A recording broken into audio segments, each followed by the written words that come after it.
Hello friend, आज आपण DEMचं lecture number 24 बघणार आहोत. तर 24 लेक्चरमध्ये आपण काउंटर बघणार आहोत आज.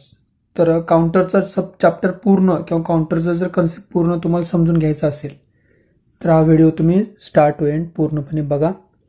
फॉरवर्ड करू नका. जर फॉरवर्ड केला तर तुम्हाला कन्सेप्ट क्लिअर होणार नाही. तर स्टार्ट करू आपण काउंटर. काउंटर म्हटल्यानंतर तुमच्या लक्षात यायला पाहिजे की काउंट करणे म्हणजे याला काउंटर म्हणतो आपण. नक्की एक्झॅक्ट काय काउंट करतं? तर डेफिनेशन असे आहे की कोणते डिजिटल सर्किट असू देत किंवा इलेक्ट्रॉनिक्सचं कोणतेही सर्किट असू देत ते क्लॉक पल्सेसशिवाय चालू होत नाही किंवा क्लॉक पल्सेस दिल्याशिवाय त्याचं ऑपरेशन होत नाही. मग आपण किती क्लॉक पल्स देतोय ते क्लॉक पल्स मोजायचं काम काउंटर करतं. आता क्लॉक पल्स मागापासून मी उच्चार करतोय. क्लॉक पल्स म्हणजे या टाईपचे क्लॉक पल्स.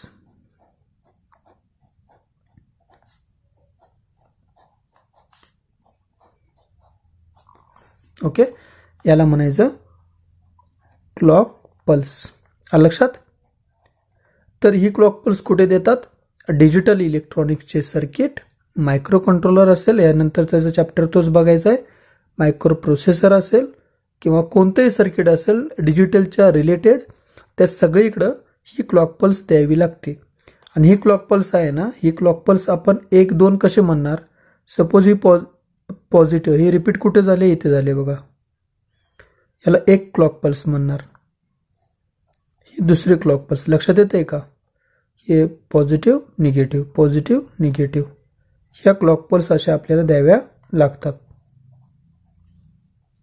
आणि ह्या क्लॉक पल्स जोपर्यंत त्याला भेटत नाहीत तोपर्यंत ते सर्किट ऑपरेशन करत नाही, कोणतेही ऑपरेशन असू देत. आता इथे क्लॉक पल्स किती आहेत? 1 2 3 4, 4 क्लॉक पल्स झाल्या. आणि ही लास्टची 1 5. मग ह्या क्लॉक पल्स किती द्याव्या लागतात किंवा किती कंटिन्युअस देता येतील? तर आपण कंटिन्युअस देतो, हे थांबत नाही क्लॉक पल्स कधी एकदा चालू झाल्यानंतर. मग हे कळलं पाहिजे की उदाहरणार्थ सिंक्रोनस मशीन आहे, असिंक्रोनसचं मशीन आहे, त्याला आपण एक क्लॉक पल्स देतोय. किंवा प्रिव्हियस आपण फ्लिपफ्लॉप बघितले किंवा लॉजिक गेट बघितले, मल्टिप्लेक्सर बघितले, डिमल्टिप्लेक्सर बघितले, बरोबर? सगळीकडे तुम्ही क्लॉक पल्स देताय. तर ते क्लॉक पल्स आपण 10 दिलेले आहेत, 5 दिलेले आहेत, 7 दिलेले आहेत, ते आपण मोजू शकत नाही. तर ते मोजण्यासाठी हा काउंटर यूज केला जातो. एवढंच लक्षात ठेवा. म्हणजे काय सांगितलं? Counter count the number of clock pulses. ठीक आहे. तर काउंटरचे टाईप्स कोणकोणते आहेत? Asynchronous counter. असिंक्रोनस काउंटरलाच तुम्ही रिपल काउंटर म्हटलं तरी चालतं. पेपरमध्ये रिपल काउंटर जर असं आलं तर त्याचंच दुसरं नाव काय असतं? Asynchronous counter. त्यानंतर दुसरा कोणता आहे? Synchronous counter. असिंक्रोनस काउंटर आणि सिंक्रोनस काउंटर. तर टोटल त्याचे 3 टाईप पडतात बघा क्लासिफिकेशनमध्ये. असिंक्रोनस आणि सिंक्रोनसचे. Up counter, down counter, up down counter. आता अप आणि डाऊनचं सिंपल मिनिंग आहे की अप काउंटरचं जे आउटपुट मिळतं ना आपल्याला, तर आउटपुट सिक्वेन्स स्मॉल नंबरपासून बिग नंबरकडे जातो. म्हणजे ट्रूथ टेबल जर बघितलं, ट्रूथ टेबल म्हणजे आउटपुट आहे का? 0 1 2 3 असं स्मॉलपासून हायेस्टकडे जातं. डाऊनला काय होतं? आता अप आणि डाऊनचं म्हटलं तर अप म्हणजे वरती जाणे, म्हणजे लहान नंबरपासून मोठ्या नंबरकडे. डाऊन म्हणजे मोठ्या नंबरपासून लहान नंबरकडे येणे. अप डाऊन म्हणजे दोन्ही कॉम्बिनेशन, अपचं पण आणि डाऊनचं पण. मी इथं लिहिलं बघा, count from small to big.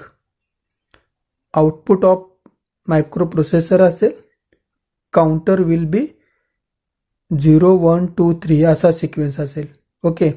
आणि इथे काय असेल? Count from large to small, म्हणजे मोठ्या संख्येपासून लहान संख्येकडे असे रिटर्न कमी कमी कमी होत जाईल. म्हणजे किंवा आपण असे म्हणू ना, जिना कळतोय सगळ्यांना घरामध्ये आपल्या, तर जिन्यामध्ये आपला काय करतोय? लहान पायरीपासून टॉपच्या पायरीपर्यंत जातोय. डाऊनला काय करतोय? उतरताना, चढताना झालं, उतरताना टॉपच्या पायरीपासून लोअरच्या पायरीकडे येतो आपण. आणि अप डाऊन काय होतं? ह्या दोघांचं कॉम्बिनेशन इथं असतं. तुम्हाला ट्रूथ टेबलमध्ये लक्षात येईल की एक्झॅक्टली आपण हे स्मॉल नंबर कसे येत आहेत, स्मॉल टू बिग, हे बिग टू स्मॉल कसे येतात ते तुम्हाला मी दाखवतो. ओके, आपण आता स्टार्ट करू. Asynchronous up counter. Okay. Asynchronous up काउंटरमध्ये 1 बीट असं जर आलं तर इथे क्वेश्चन आहे बघा, construct 3 bit asynchronous up counter. 3 bit म्हटल्यानंतर कन्फ्युजन व्हायची काही गरज नाही, त्यासाठी मी इथं दिलेलं आहे. 1 बीट म्हणजे 1 flip flop, 2 bit 2 flip flop, 3 bit 3 flip flop, 4 bit असेल तर 4 फ्लिप फ्लॉप येतील. म्हणजे जेवढे बीट असतील तर प्रत्येक बीटला एक फ्लिप फ्लॉप लागतो. फ्लिप फ्लॉप कोणते असतात? जे के फ्लिप फ्लॉप तुम्ही वापरला तरी चालतो. आता त्यांनी सांगितलं 3 बीटचा असिंक्रोनस अप काउंटर तयार करायचा आहे.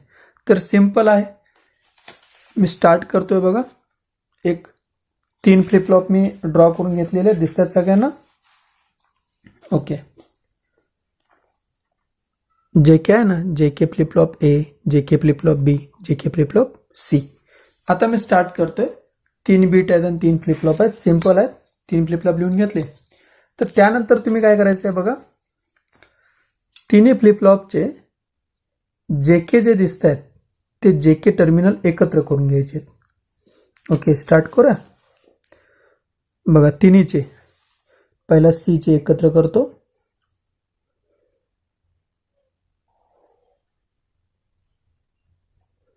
वरती घेतो,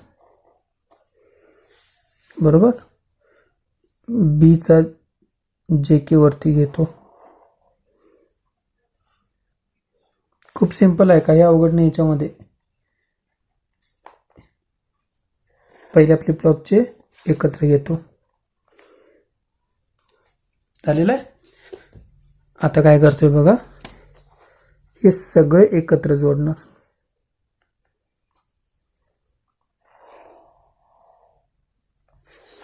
आहे का? याचा जे आणि के एकत्र जोडले, याचा जे के एकत्र जोडले, याचा जे के एकत्र जोडले, आणि त्या सगळ्या जे आणि के ला इथं मी देणार 1. आलं लक्षात?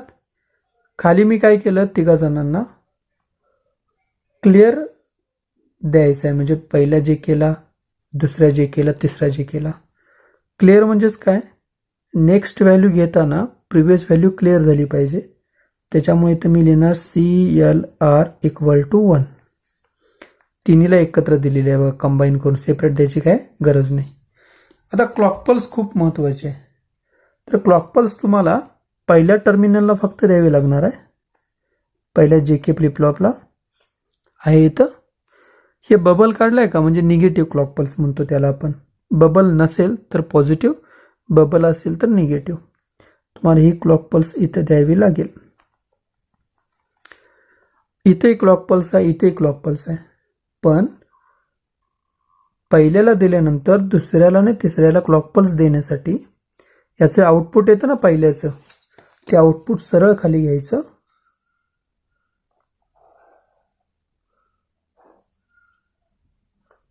ओके, आणि याचेच क्लॉक पल्स पुढे द्यायचं. काय केलं लक्षात आलं का? सेम इथं कॉपी करतो. 2 नंबरचा आउटपुट सरळ घेतो बाहेर, आणि याचीच क्लॉक पल्स तिसऱ्याला देतो. आलं लक्षात? अनेक जर 4 बीटचा जर फ्लिप फ्लॉप असता तर हे आउटपुट खाली घेतलं असतं आणि हे आउटपुट नेक्स्टचं क्लॉक झालं असतं. लक्षात आलं काय म्हटलं मी? बघा, पहिल्या फ्लिप फ्लॉपचा आउटपुट दुसऱ्यासाठी क्लॉक असतो, दुसऱ्याचा आउटपुट तिसऱ्यासाठी क्लॉक असतो, चौथ्याचा आउटपुट तिसऱ्याचा आउटपुट चौथ्यासाठी क्लॉक असतो. आणि ह्याला व्हॅल्यू लिहून घेतल्या आपण 1, 2.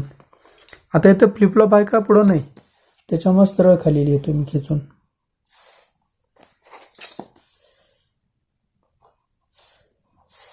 झालेला आहे. हा कोण झाला? QC, QB, QA. लक्षात आलं?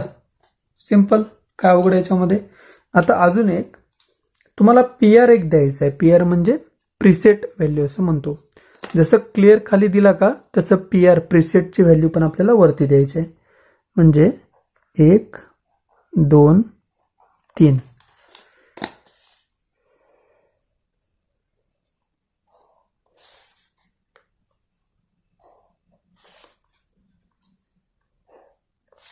हेच जोडला तर चालतं, त्याला एकच पल्स आपल्याला द्यायची आहे प्रीसेटला पण, बरोबर. यालाच नेऊन जोडला तरी चालतं, म्हणजे जे के आणि प्रीसेट हे सगळे एकत्र जोडला तरी चालेल. त्याला इथे नाव देणार मी PR PR PR. खूप सिंपल आहे, काय अवघड नाही सिंक्रोनस काउंटर अप काउंटरमध्ये. आता याचं आउटपुट बघू की लॉजिक डायग्राममध्ये आपल्याला कसे टेबल भेटणार आहेत ते. हे झालं आपलं डायग्राम त्याची. आपण आता त्याचा ट्रूथ टेबल बघू. ट्रूथ टेबल हे तुमच्या आता लक्षात राहायलाच पाहिजे. 1 to 4चा फॉर्मॅट आहे ना रे. 1 2 4. कसं लिहिणार? 0 1 0 1 0 1 0 1. 00 11 00 11. 1 2 3 4 1 2 3 4. झालेलं हे तर सिंपल आहे. डेसिमलला कंटिन्युअस नंबरला ना हिचे काउंट करून किती येतं? 0 0 0, म्हणजे यांचं 0 आलं, डेसिमल तयार करायचं आहे. चला याचं सांगा किती येईल. हे बघा इथे 4च्या इथे 1 आहे, 2च्या इथे 1 आहे, म्हणजे याचं आन्सर किती झालं? 6. सिक्वेन्स झाला ना 2 3 4 5 6 आणि 7. ह्या बायनरी नंबरचा डेसिमल तयार करा. संपलं, काय अवघड आहे. आता हे डेसिमल नंबर जे आलेले याचे स्टेट डायग्राम तयार करायचे आहे. आता हे सिक्वेन्स बघा तुमचा. 0 नंबर कसा आहे? स्मॉल. आणि 7 नंबर कसा आहे तुमचा? लार्ज. म्हणजे स्मॉल टू लार्ज कडे चाललाय, म्हणून याला म्हणायचं असिंक्रोनस अप काउंटर. काउंट केलं तुम्ही 0 1 2 3 4 5 6 7. स्टेट डायग्रामला काय करायचं? 0 व्हॅल्यू लिहून घ्यायचं. 0 1 2 3 4 5 6 7. मग 0 पासून कुठे गेला? 1 कडे. 1 पासून 2 कडे. 2 पासून 3 कडे. 3 पासून 4 कडे. 4 पासून 5 कडे. 5 पासून 6. 6 पासून 7. 7 पासून परत 0 कडे. याला स्टेट डायग्राम म्हणायचं. सिक्वेन्स कसा फिरतोय तसा. जर उलटा असतं तर 7 पासून मी 0 कडे गेलो असतो. बघा 7 6 5 असं उलट फिरलो असतो. पण आपला इथं अप काउंटर असल्यामुळं स्मॉल टू लार्ज कडे जातो. आता टायमिंग डायग्राम सगळ्यात सिंपल. जर तुमच्या हे लक्षात राहत असेल तर, हे माहीत असेल तर टायमिंग डायग्राम खूप सिंपल आहे. आता QA ला 0च्या 1 0 अल्टरनेटनं लिहायचं आहे. बघा QA आहे ना, हे क्लॉक पल्स आहे बघा. मी ते दाखवते तुम्हाला. हे क्लॉक पल्स मी ते थोडंसं डार्क करतो बघा. लक्षात येतील तुम्हाला क्लॉक पल्स किती द्यावे लागतात त्या. ही पहिली क्लॉक पल्स ना,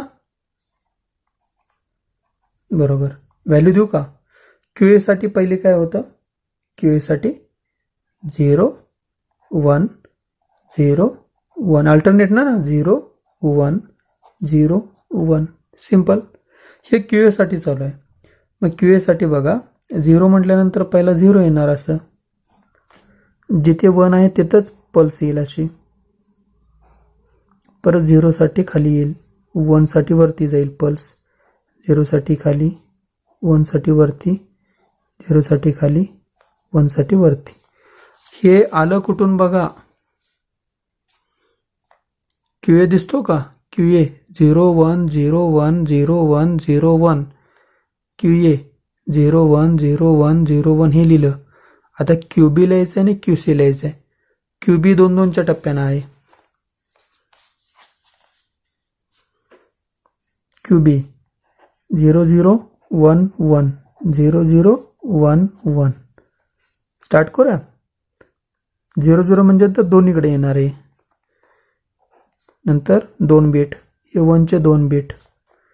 परत 0चे 2 बीट आणि 1चे 2 बीट. कळलं का सगळ्यांना? आणि QC साठी 4 टाइम आहे बघा. 0 0 0 0 1 1 1 1. म्हणजे ते असं येईल. 4 टाइम 0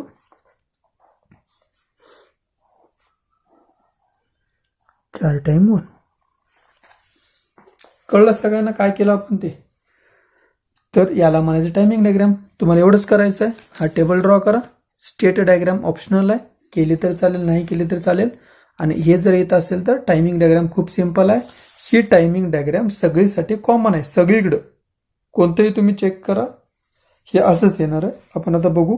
हे मी सॅम्पल एक घेतोय.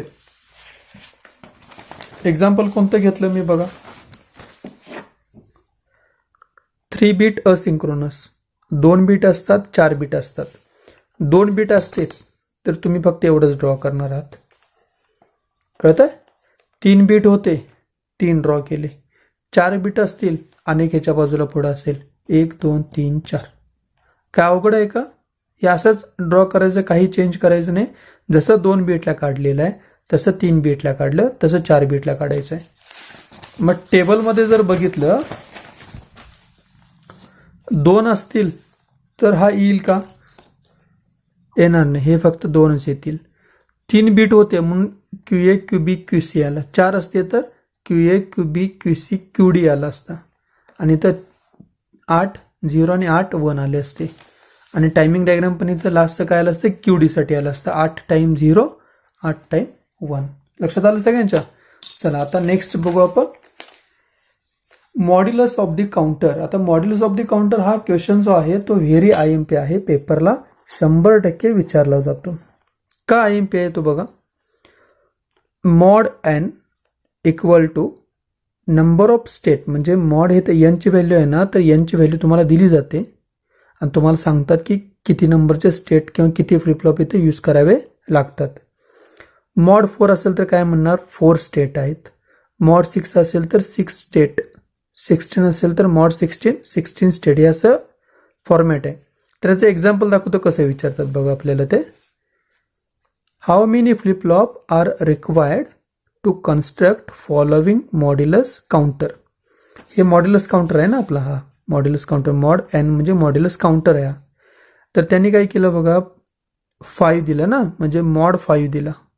आता याचा काय होणार बघा, ते हे असं येईल बघा. हे 5 म्हणजे असं आहे ते.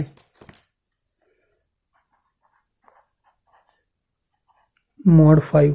त्यांनी विचारलं हे जर मला काउंटर तयार करायचा असेल तर मला किती फ्लिपफ्लॉप घ्यावे लागतील. फ्लिपफ्लॉप म्हणजे कळत आहेत, म्हणजे हे जे फ्लिपफ्लॉप मी ड्रॉ केलेले आहेत, हे फ्लिपफ्लॉप 1 2 3 आहेत ना, 3 घ्यावे लागतील, 4 घ्यावे लागतील, 5 घ्यावे लागतील की 6 घ्यावे लागतील. हे कशावरती, ह्या व्हॅल्यूवरती.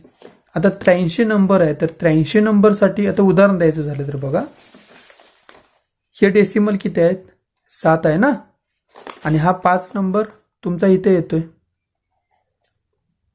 मग 7च्या आतमध्येच बसतोय ना तो. मग 7 नंबर पर्यंत येण्यासाठी तुम्हाला किती फ्लिपफ्लॉप घ्यावे लागले होते, 3. याचा अर्थ मॉड 5 साठी ए आहे ना पहिला पॉइंट, ए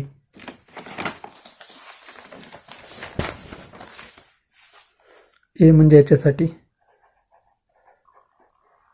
मॉड 5 साठी किती फ्लिपफ्लॉप घ्यावे लागतील, 3 फ्लिपफ्लॉप सफिशियंट आहेत. याचा अर्थ काय, 5 आकडा त्याच्यामध्ये आला पाहिजे, बस, त्याच्या पुढे नाही गेला पाहिजे.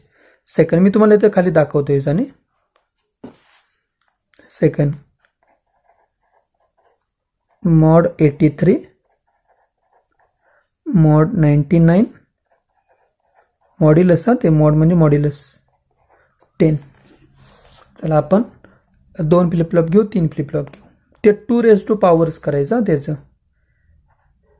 2 रेज टू n करतो.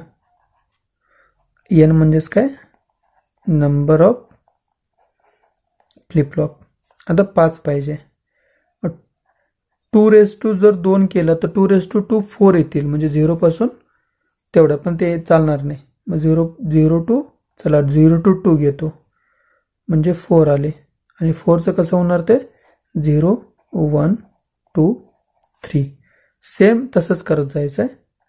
2 रेज टू 3 म्हणजे 8 आले, 0 पासून 7 पर्यंत.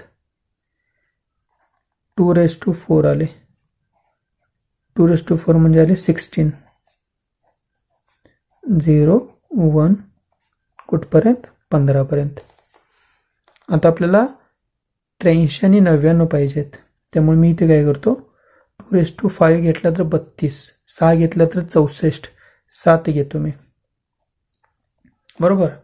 2�7. ओके, तर 2�7 म्हणजे 128 येतं. याचा अर्थ काय? 0, 1, 2 पासून 127 पर्यंत आकडे येतात. मग आता या आकड्यांच्या मध्ये कोणता फ्लिपफ्लॉप असतोय बघा, तेवढे फ्लिपफ्लॉप लागणार त्याच्यामध्ये. मॉड 5 फक्त 5 बघा तिथं. कळतं ना काय म्हणतोय?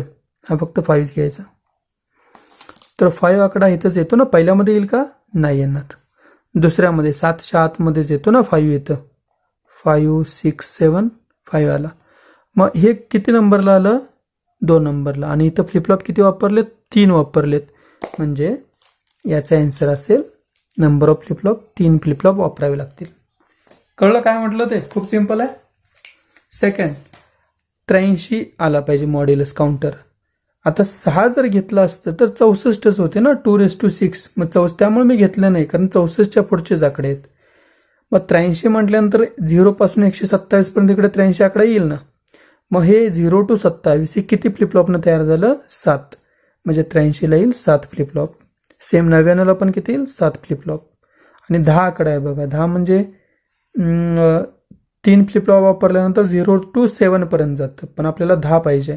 त्यामुळे ते 4 फ्लिपफ्लॉपमध्ये 0 पासून 15, म्हणजे इथे 10 असेल. 10, 11, 12, 13, 14, 15. 10 याच्यामध्ये म्हणजे 4 फ्लिपफ्लॉप आला. लक्षात आलं सगळ्यांना काय केलं ते? मॉड्युलस काउंटर कसा फाइंड आउट करायचा आहे, तुम्हाला किती फ्लिपफ्लॉप वापरावे लागतील, तर तुमचे त्याचे कॉम्बिनेशन म्हणू शकता 0 पासून 127 पर्यंत. ओके, तर आपण आता नेक्स्ट हे ऑब्जेक्टिव्हला विचारलं जातं, 100% विचारणार. IMP त्याला मी केलेला आहे. तो झाला आपला अप काउंटर. आता आपल्याला बघायचं आहे डाऊन काउंटर. अप आणि डाऊन मध्ये तुमच्या 100% लक्षात येईल, काही अवघड नाही त्याच्यामध्ये. आता इथं काय करायचं आहे, हे रिव्हर्स डायरेक्शनने आपल्याला जायचं आहे. हे 3 बिट्सच आपण घेतो कॉमन मध्ये, म्हणजे 2 आणि 4 बिटचे तुमच्या लक्षात होऊन जातील. इथं काय करायचं आहे बघा, सर्किटमध्ये JK राईट साईडला जोडलेले आहेत, बरोबर आहे. तर सगळे नेहमीप्रमाणे JK एकत्र करतो मी.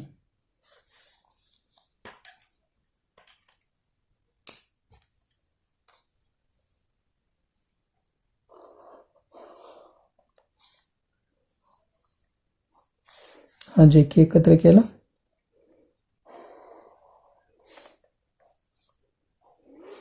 JK इथे घेतला एकत्र. हा JK एकत्र घेतो, बरोबर. आणि हे JK एकत्र घेतो वरती कॉमन.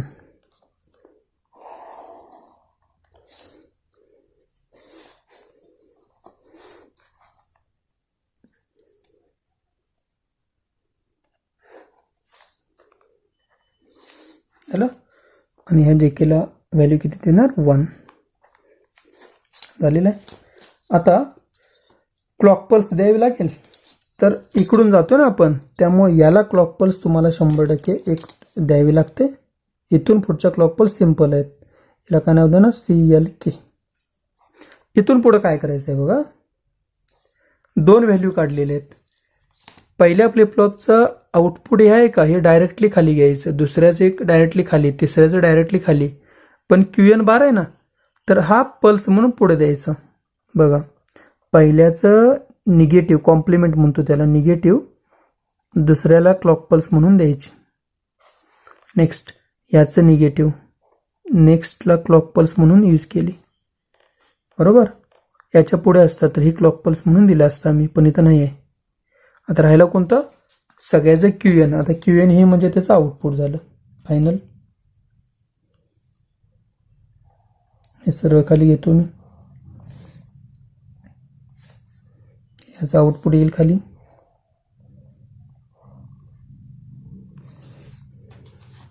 ओके, आणि ह्याचं आउटपुट.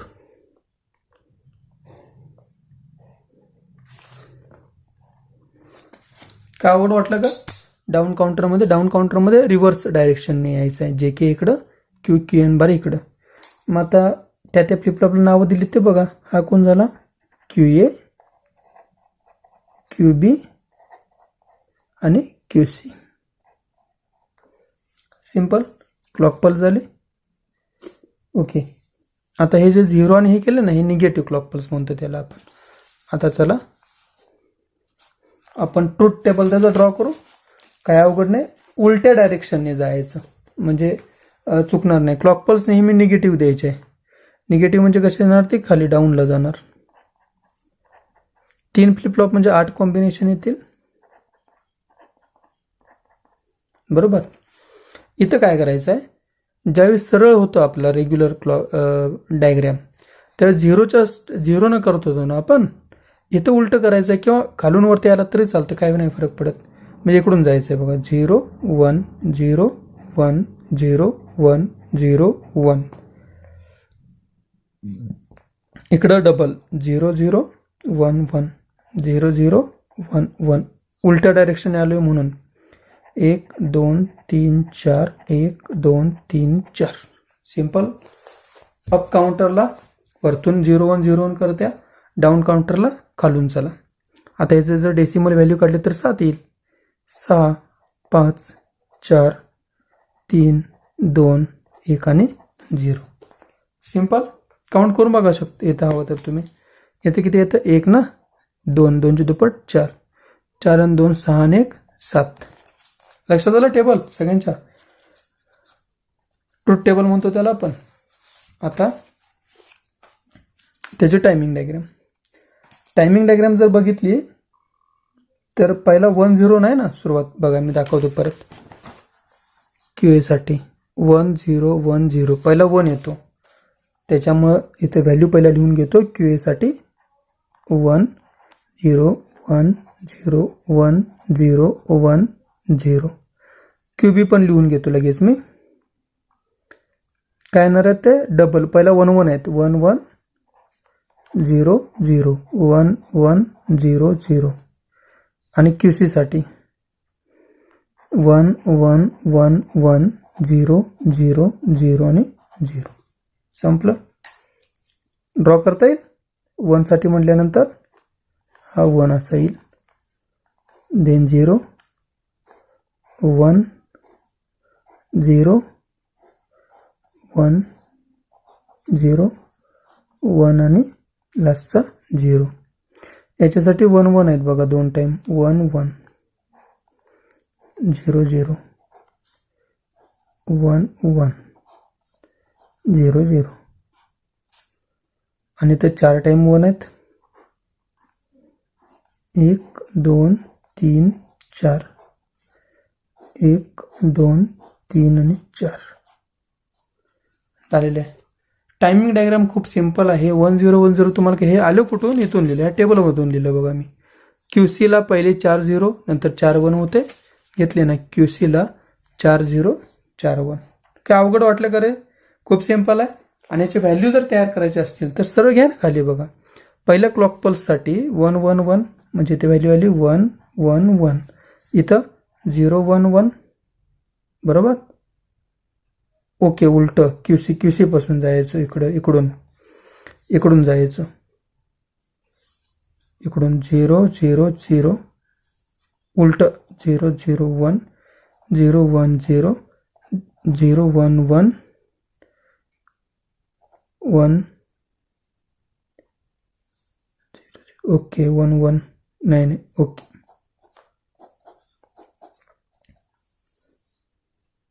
ओके, वरतून QA ना 0 0 0 1 0 0. नेक्स्ट 0 1 0 0 1 0. नेक्स्ट 1 1 0 1 1 0. नेक्स्ट 0 0 1 1 0 1 1. वरतून आहे QA QB QC असा. QA QB QC हा सिक्वेन्स लक्षात ठेवा. समजलं सगळ्यांना काय केलं ते आपण. ओके. आणि काउंटर मधला तर लास्टचा टॉपिक आहे आपला सिंक्रोनस काउंटर. ओके, सिंक्रोनस काउंटरचं एकच एक्झाम्पल आहे, डिझाईन 3 बीट सिंक्रोनस काउंटर. चला मी सिंक्रोनस काउंटरसाठी 3 बीट म्हटल्यानंतर 3 फ्लिप फ्लॉप ड्रॉ केलेले आहेत, JK A flip flop, B flip flop आणि C फ्लिप फ्लॉप. ओके, तिघांना 3 क्लॉक पल्स दिलेले आहेत आणि क्लॉक पल्स मी एकत्र बाहेर घेतलेले आहेत बघा. क्लॉक पल्स सिंपल आहे त्यामुळे मी पहिला ड्रॉ करून घेतली क्लॉक पल्स. ओके, दिलेत बघा, बरोबर. आता मी काय केलेलं आहे, प्रत्येक फ्लिप फ्लॉप जे के एकत्र केलेले आहेत.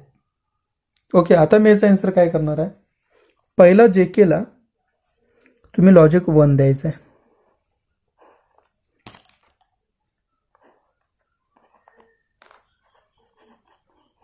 लॉजिक 1 झालं. पहिला जे केला दिलं, याचा आउटपुट इथं मिळेल क्यू एला. तर क्यू एचा आउटपुट डायरेक्टली तुम्ही पुढे द्यायचं आहे, जे जे आणि केला जाऊन ॲड झालेलं आहे. बरोबर. आता इथं असं केलं म्हणून इथं असं नाही करायचं. तर पहिल्याचा आउटपुट बरोबर, दुसऱ्याचा आउटपुट अँड गेटमध्ये लावायचं. ओके, आणि हे तिसऱ्याला द्यायचं. झालं. चौथा आहे असंच येईल. समजा अजून एक इथे असता, तर पहिल्याचं आउटपुट दुसऱ्याचं आउटपुट तिसऱ्याचं घेऊन मी चौथ्याला दिलं असतं. कळलं काय केलं? लक्षात आलं सगळ्यांना? ही एकमेकावरती डिपेंड आहे. बघा मी काय केलं, परत मी रिपीट करतोय. पहिल्याचं आउटपुट सरळ दिलं दुसऱ्याला, तसं पहिल्याचं एक आउटपुट बाहेर काढलं, दुसऱ्याचं आउटपुट बाहेर काढलं, दोघं अँड गेटमध्ये लावलेले आहेत आणि त्याचं आउटपुट तिसऱ्याला दिलेलं आहे. सिंपल, जे आणि केला भेटलेलं. हे झालं तुमचं फायनल आउटपुट. इथं असेल हा सी. तर याचा ट्रूथ टेबल आपण ड्रॉ करू. सिंपल आहे, काय अवघड नाही. हेच फक्त तुम्हाला लक्षात ठेवा, थोडंसं टफ जाईल, नंतर काही प्रॉब्लेम येणार नाही. प्रॅक्टिसनं ते होऊन जाईल. रेग्युलर मेथडने आपण आता ब्लॉक सोडतोच ना. Truth table 0 1 0 1 0 1 0 1, same format 0 0 1 1 0 0 1 1 1 2 3 4 1 2 3 4. झालं. डेसिमल काउंट 0 1 2 3 4 5 6 आणि 7 संपलं. आणि याच्या हिशोबानेच आपण लॉजिक डायग्राम ड्रॉ करतोय. पहिला कोणासाठी ड्रॉ करूया? क्यू एसाठी. कारण क्लॉकसाठी आपण ड्रॉ केलेले. क्यू एसाठी आहे ना 0 1 0 1 0 1 0 1 0 1 0 1 0 1 0 आणि 1. नेक्स्ट क्यूबीसाठी. क्यूबीसाठी 0 0 1 1 0 0 1 1, 2 टाइम 0 2 टाइम 1 2 टाइम 0 2 टाइम 1. आणि नेक्स्ट काय आलं तुमचं? क्यूसी. क्यूसीला 1 2 3 4 1 2 3 4. काय अवघड वाटली का टायमिंग डायग्राम सगळ्यांना? सिंक्रोनस असिंक्रोनस कोणतंही घ्या, टायमिंग डायग्राम सगळ्यांची कॉमन आहे. हा जर ट्रूथ टेबल तुमचा बदलला, वरतून 1 न चालू झाला तर इकडे 1 न चालू होईल, वरतून 0 चालू झाला हा तर फक्त 0 होईल. ही टायमिंग डायग्राम आहे, ही हा त्याचा ट्रूथ टेबल आहे. ओके, तर अशा हिशोबाने आपण काउंटर टॉपिक कंप्लीट केलेलं आहे. आणि याचं जर ॲप्लिकेशन बघायचे झाले तर ॲप्लिकेशन कुठे कुठे विचारतात बघा, मी ते शॉर्टमध्ये देतोय. Application digital clock, digital clock, त्यानंतर फ्रिक्वेन्सी काउंटर, त्यानंतर टाइम मेजरमेंट, त्यानंतर डिजिटल व्होल्टमीटर. आपल्याकडे येलो कलरचे आहेत ना ते डिजिटल व्होल्टमीटर. त्यानंतर ए टू डी कन्व्हर्टर, म्हणजे ॲनालॉग टू डिजिटल कन्व्हर्टर असेल किंवा डिजिटल टू ॲनालॉग कन्व्हर्टर असेल, अशा ठिकाणी काउंटरचं ॲप्लिकेशन म्हणजे काउंटर त्या ठिकाणी यूज होतो. तर सगळ्यांना हा काउंटरचा टॉपिक समजला असेल असं मी गृहीत धरतो. काय डाऊट असेल तर तुम्ही मला कमेंट्समध्ये कळवा. खूप सिंपल मेथडने शिकवलेला आहे हा टॉपिक आपण, काही अवघड नाही. फक्त ते मॉड एनचा जो कन्सेप्ट मी मग IMP म्हणून लिहिला होता तो जरासे केअरफुली बघा. खूप सिंपल आहे आणि हा कन्सेप्ट तुमचा क्लिअर होऊन गेला असेल. आपण लेक्चर स्टॉप करू. थँक्यू.